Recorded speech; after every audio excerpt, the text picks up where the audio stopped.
এই রাজনৈতিক প্রতিক্রিয়া কি হতে পারে তার থেকেও বেশি জরুরি যদি সেটা হয় যে তাহলে শাসক হিসেবে তুমি থেকে তুমি অবৈধ নির্মাণ করেছো, এটা প্রতিষ্ঠা পাবে।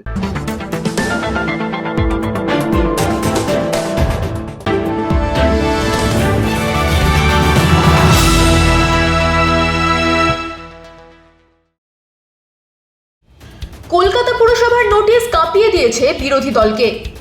অভিষেক কি কোনোদিনও ভাবতে পেরেছিল তার শখের বাড়ি শান্তিনিকেতন এমন অজুহাত দিয়ে ভেঙে গুড়িয়ে দেওয়া হবে?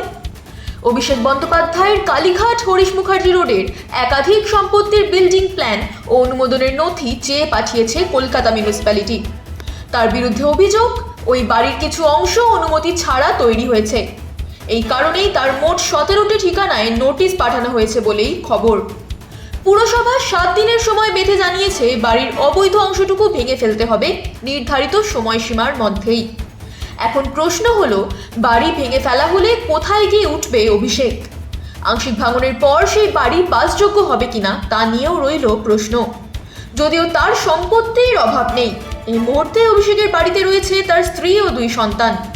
7 দিনের মধ্যেই কি সরিয়ে ফেলা হবে আসবাব ও প্রয়োজনীয় সামগ্রী, নাকি পরিবার নিয়ে কোথাও গা ঢাকা দিতে হবে অভিষেককে? এই সমস্ত জল্পনার উত্তর দিলেন হাইকোর্টের আইনজীবী ফিরদৌস শামীম। কলকাতা মিউনিসিপ্যাল কর্পোরেশন জানতে চেয়েছে অভিষেক ব্যানার্জির জোড়া বাড়ির সমস্ত পারমিশন। বিল্ডিং প্ল্যান চেয়ে পাঠিয়েছে পুরসভা। শান্তিনিকেতন বুলডোজার দিয়ে ভাঙার প্রকল্প করছে শুভেন্দু অধিকারী। আপনার মতামত? দেখুন, কেএমসি অ্যাক্টে সেকশন 400 আর সেকশন 401 যদি পড়ে নেন তাহলে পরিষ্কার হয়ে যাবে যে এই ক্ষমতা অবৈধ নির্মাণ সংক্রান্ত নোটিশ দেওয়ার ক্ষমতা, অবৈধ নির্মাণ ভাঙার ক্ষমতা কলকাতা মিউনিসিপ্যাল কর্পোরেশনের রয়েছে।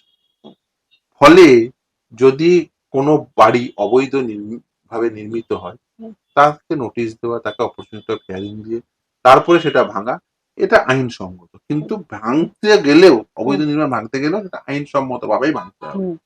যদি নোটিশ দিয়ে থাকেন, সেই নোটিশের যদি বৈধ হয় নোটিশের অ্যান্সার দিয়ে দেবেন। ফলে যিনি মালিক, সেটা যে মালিককেই নোটিশ দেওয়া হোক না কেন, সেটা যে কেউ হতে পারেন, আপনি আমি যে কেউ হতে পারেন, সে মালিক সে তার জবাব দেবেন, প্রকৃত জবাব দিয়ে যদি দেখেন যে না বৈধ থাকবে তাহলে ভাঙা যাবে না। আর যদি অবৈধ হয়, অবৈধ অংশ ভাঙা, ধরো কেউ 4টে ফ্লোর আছে, তার মধ্যে 2টো ফ্লোর বৈধ, 2টো ফ্লোর অবৈধ, 2টো ফ্লোর ভেঙে দেবে। আর যদি দেখা যায় যে 4টে ফ্লোরই অবৈধ, 4টে ফ্লোরই ভেঙে দেবে। অভিষেক ব্যানার্জির বাড়ি যদি ভাঙা হয়, রাজনৈতিক প্রতিক্রিয়া কি হতে পারে বাংলায়? দেখুন, আমি এই রাজনৈতিক প্রতিক্রিয়া কি হতে পারে তার থেকেও বেশি জরুরি যদি সেটা হয় যে তাহলে শাসক হিসেবে তুমি থেকে তুমি অবৈধ নির্মাণ করেছো, এটা প্রতিষ্ঠা পাবে প্রথম। দ্বিতীয় হচ্ছে, আপনি আরেকটা ন্যারেটিভও সমানভাবে বলতে পারেন, সেটা হচ্ছে যে উনি বিরোধী নেতা বলে হয়তো তার বাড়ি ভেঙে দিল, এই ন্যারেটিভ হতে পারে।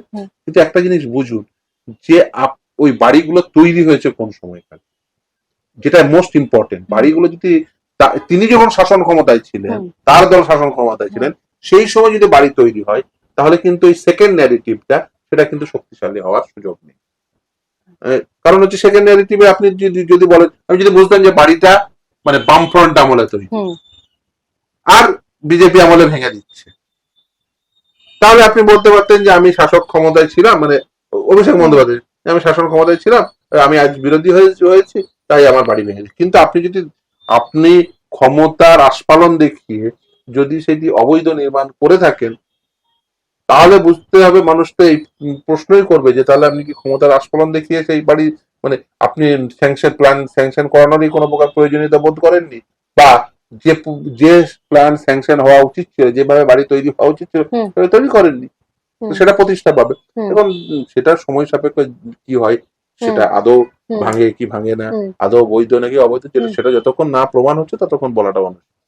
ফিরদৌস, একটা স্পেকুলেটিভ প্রশ্ন, যদি ধরা গেল যে বাড়িটি অবৈধভাবে তৈরি করা হয়েছে, তাহলে কি ভাঙবে না সিল করবে, কোনটা করবে? ভাঙা উচিত। অবৈধ নির্মাণ অবশ্যই ডেমোলিশ করা উচিত। একটা সেপারেট নোটিশ লেগেছে 3 জনের বিরুদ্ধে, লতা ব্যানার্জি, অমিত ব্যানার্জি, অভিষেক ব্যানার্জির বাবা মা, Abhishek Banerjee and Leaps and Bounds, 4 জনের নামে 4টে জায়গার বাড়ির ব্যাপারে নোটিশ গেছে। Kalighat road, Panditya road, Harish Mukherjee road. এই নোটিশ বলা হচ্ছে বিভিন্ন বাড়ির অবৈধ অংশ ভেঙে ফেলা হবে।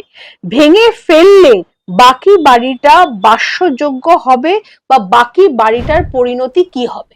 সেটা তো সেই বাড়ির কি স্ট্রাকচার আছে আমি তো আর ভিতর থেকে দেখিনি। হুম। যদি দেখা যায় ওই যে বললাম 4তলা বাড়ি যদি 2তলা হুম। বৈধ হয়, 2তলা অবৈধ হয়, 2তলা ভাঙবেন, সেটাই স্বাভাবিক। এবং এটা কিন্তু আইনে বলাই আছে হুম। মালিক নিজেই ভেঙে নিতে পারেন, ফলে মালিক বাসযোগ্য করে রাখার জন্য মালিক নিজে ভেঙে নেবেন। হুম। ফলে তাকে উপযুক্ত সময় দেবেন, সে নিজে ভেঙে নেবে। আর তিনি যদি না ভাঙেন তখন মানে যে কলকাতা মিউনিসিপাল কর্পোরেশন গিয়ে ভেঙে দেবে। তো সেটাই স্বাভাবিক। যদি মালিক নিজে ভেঙে নিলে নিজের মতো করে ভেঙে নেবেন। যখন যদি দেখা যায় যে মালিককে সে বাড়িটি অবৈধ, মালিক ভাঙার নির্দেশ থাকা সত্ত্বেও মালিক ভাঙছে না, তবে অবশ্যই ভাঙতে দিতে হবে। সেটাই আইন। আইন একদম পরিষ্কার। মালিককে নোটিশ দেবেন, নোটিশ দিয়ে মালিক যদি স্যাটিসফাই করতে পারেন ভালো, না হলে মালিককেই বলবেন যে তুমি ভেঙে ফেলো। তারপরে যদি মালিক না ভাঙে তখন তখন লোকাল বডিজ এসে ভেঙে দেবে। এটাই স্বাভাবিক, এটাই আইন।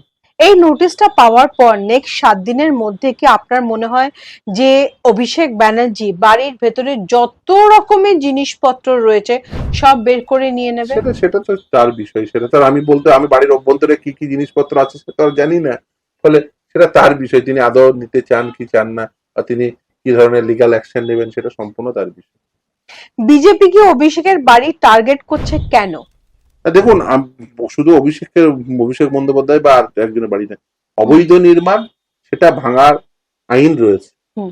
এখন অবৈধ নির্মাণ আপনি ভাঙবেন না রেখে দেবেন, না অবৈধ নির্মাণ চলতে দেবেন, এটা আপনার পলিসি ডিসিশন। এখন যদি লোকাল বডিজ দেয়, এতদিন ধরে এই অবৈধ নির্মাণের বিরুদ্ধে তো আমরা প্রথম থেকে গলা ফাটাচ্ছি। আমরা বলছি যে এই জলাভূমি ভরাট, এই যে অবৈধ নির্মাণ হচ্ছে, এর ফলে শহরে কিন্তু স্বাভাবিক জীবনযাত্রা সেটা বজায় রাখা মুশকিল হয়ে যাবে। তাই অবৈধ নির্মাণ ভাঙা উচিত, কিন্তু অবৈধ নির্মাণ আইনসম্মত ভাবে ভাঙা উচিত। এবং অবৈধ নির্মাণকারী যারা এই নির্মাণটাকে সাহায্য করেছেন, এই যে বিভিন্ন এলাকায় অবৈধ নির্মাণ হয়েছে, তো তৈরি করেছেন, এই যে বললাম কারো কেউ 90টা প্রপার্টি বানিয়েছে, কেউ 70টা প্রপার্টি বানিয়েছে, এই সমস্ত অবৈধ নির্মাণ করেই তো তারা বানিয়েছে। গরিব মানুষকে তারা বেসিক্যালি ফ্যাসাদে ফেলিয়েছে। তাদের বিরুদ্ধে ব্যবস্থা নেওয়া উচিত বলে আমি মনে করি। যারা এই অবৈধ নির্মাণকারী, তাদের প্রত্যেকের বিরুদ্ধে ব্যবস্থা নেওয়া উচিত। সর্বপ্রথম ব্যবস্থা তাদের বিরুদ্ধে হওয়া উচিত।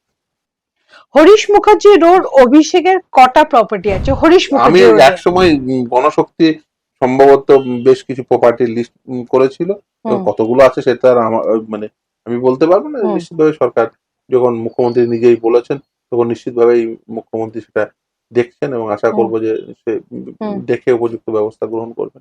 এবং এই প্রত্যাশা আমার আছে যে উপযুক্ত ব্যবস্থা হবে। কারণ উপযুক্ত ব্যবস্থা না নিলে সমাজের কাছে ভুল বার্তা যাবে যে আপনি বলেছিলেন এক কথা, অথচ সেটা পালিত হলো না, তখন ভুল বার্তা যাবে। আশা করি উপযুক্ত ব্যবস্থা। বিধ্বস্ত মুখ্যমন্ত্রী অভিষেক ব্যানার্জি 36টা প্রপার্টি বের করেছে। এই প্রপার্টি গুলো কি ইনকাম ট্যাক্সের কবলে আসবে?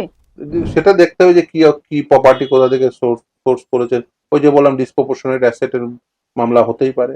যে সমস্ত যারা জনপ্রতিনিধি রয়েছেন, যারা পাবলিক সার্ভেন্ট রয়েছেন, তাদের এগেইনস্টে ডিসপ্রপোর্শনেট অ্যাসেটের মামলা অবশ্যই করা যায়, অবশ্যই হওয়ার আইন আছে। অবশ্যই আশা করবো সেটা হবে। কিন্তু তড়িঘড়ি অজুহাত দিয়ে অভিষেকের বাড়ি ভাঙার নোটিশ দেওয়া হলোই বা কেন? এর মূল এজেন্ডাটাই কি অভিষেক ও তৃণমূলের দম্ভ ভাঙা, নাকি গ্রেফতারির আগে অভিষেকের মানসিক সংকট তৈরি করা? অভিষেক ব্যানার্জির সিকিউরিটি অনেক কমিয়ে দেওয়া হয়েছে। অভিষেক বন্দ্যোপাধ্যায় বা যে কোনো সাংসদের তাদের সিকিউরিটি নির্ভর করে তাদের উপর কি লাইফ থ্রেট রয়েছে সেটার উপর। প্রথম কথা, প্রত্যেকে আমাদের দেশে না, মানে এই যে মানে সিকিউরিটিটা যত না মানে লাইফ সেভিং এর জন্য, তার থেকে অনেকটা বেশি মানে সামাজিক প্রেস্টিজের জন্য। আমার এতজন সিকিউরিটি আছে, মানে সিকিউরিটি নিয়ে ঘুরে বেড়াচ্ছে। আমি এমন অনেক সাংসদ দেখেছি যারা একজনও সিকিউরিটি না নিয়ে তারা ঘুরে বেড়ান, তাদের তো কিছু হয় না। এরকম অনেক সাংসদ দেখেছি যারা সিকিউরিটি নিয়ে, এমনকি মুখ্যমন্ত্রী নিজেও শুভেন্দু অধিকারী মুখ্যমন্ত্রী হওয়ার পর আগে যে সিকিউরিটি মমতা ব্যানার্জি নিত তার অর্ধেক করে দিয়েছে। মুখ্যমন্ত্রী, প্রধানমন্ত্রী, রাজ্যপাল, রাষ্ট্রপতি, এই পদগুলো হচ্ছে সাংবিধানিক পদ। এইগুলো প্রোটোকল সিকিউরিটি থাকে। দেখুন, প্রোটোকল সিকিউরিটি আর লাইফ থ্রেট সিকিউরিটি দুটো কিন্তু এক জিনিস নয়। হুম। যেগুলো সাংবিধানিক পদে, যেমন দেখবেন রাষ্ট্রপতির ক্ষেত্রে হুম। দেখবেন বিভিন্ন অনুষ্ঠানে তাদের প্রোটোকল মেনটেন করতে হয়, Right. ফলে প্রোটোকল সিকিউরিটি অ্যান্ড ওই লাইফ সেভিং সিকিউরিটি দুটো এক জিনিস নয়। ফলে এই প্রোটোকল সিকিউরিটি নিশ্চিতভাবে যারা সাংবিধানিক পদাধিকারী তারা প্রোটোকল সিকিউরিটি পান। ফিরদৌসা, সাক্ষাৎকারের শেষ প্রশ্নে আসবো। ফিরহাদ হাকিম এখনো কেএমসির হেড আছেন, রিজাইন করেননি, তাহলে কি ওনার অনুমতি নিয়েই অভিষেক ব্যানার্জিকে নোটিশ দেওয়া হয়েছে? সেটা ফিরহাদ হাকিম ভালো বলতে পারবেন, কারণ গল্প তো অন্য শোনা যায় ফিরহাদ হাকিমের সঙ্গে নাকি অভিষেক বন্দ্যোপাধ্যায় বেশ খাড়াখাড়ি আছে, মানে ফলে ওদের দলের আভ্যন্তরীণ বিষয় ওরাই বলতে পারবে ভালো। তবে শোনা যায় নাকি দুটো আলাদা লবি, এখন দেখা যায় যে এক লবি না আলাদা লবি কে। দেখুন আমাদের আইন খুব পরিষ্কার, যে লোকাল বডিজ অর্থাৎ কেএমসি তারাই নোটিশ দেবেন। এখন কেএমসির মাথায় ফিরহাদ হাকিম, নোটিশ যদি কেএমসি দিয়ে থাকেন তাহলে কে নোটিশ দিয়েছেন বুঝতেই পারছেন।